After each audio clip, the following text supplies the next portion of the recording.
जी F.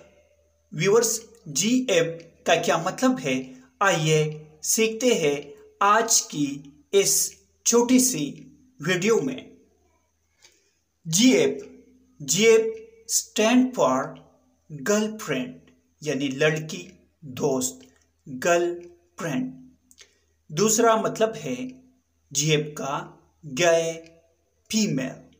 गए female means हम gents परस्त औरत। आइए इसको सेंटेंसेस में इस्तेमाल करते हैं। Ayesha Bob and town with his girlfriend. इसका मतलब है मैंने बॉब को अपने गर्लफ्रेंड के साथ शहर में देखा।